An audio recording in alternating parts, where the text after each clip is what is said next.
আগামী ৭ জুনকে পবিত্র ঈদুল আজহার দিন ধরে ট্রেনের আসনের টিকিট অগ্রিম বিক্রি শুরু করেছে বাংলাদেশ রেলওয়ে। ঈদ উপলক্ষে ঘরমুখো মানুষের এই যাত্রায় চতুর্থ দিনের ট্রেনের আসনের টিকিট বিক্রি শুরু হচ্ছে আজ। যাত্রীদের সুবিধার্থে শতভাগ আসনের টিকিট অনলাইনে বিক্রি করা হবে।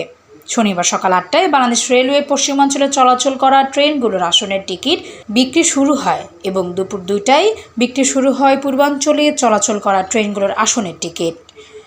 এবার শুধু ঢাকা থেকে দেশের বিভিন্ন গন্তব্যে যাওয়া আন্তনগর ট্রেনগুলোর মোট আসন সংখ্যা থাকছে ৩৩,৩১৫টি।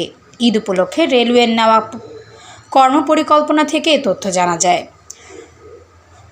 তথ্যমতে ঈদের আগে আন্তনগর ট্রেনের ৩১ মের আসন বিক্রি হয়েছে ২১ মে, ১ জনের আসন বিক্রি হয়েছে ২২ মে, ২ জনের আসন বিক্রি হয়েছে ২৩ মে, ৪ জনের আসন বিক্রি হবে ২৫ মে, ৫ জনের আসন বিক্রি হবে ২৬ মে এবং ৬ জনের আসন বিক্রি হবে ২৭ মে।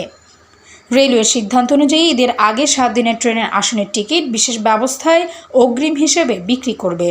এ সময় কেনা টিকিটগুলো যাত্রীরা রেলওয়েকে ফেরত দিতে পারবেন না। প্রতিজন টিকিট প্রত্যাশী ৪টি আসনের টিকিট একবার একসঙ্গে সংগ্রহ করতে পারবেন।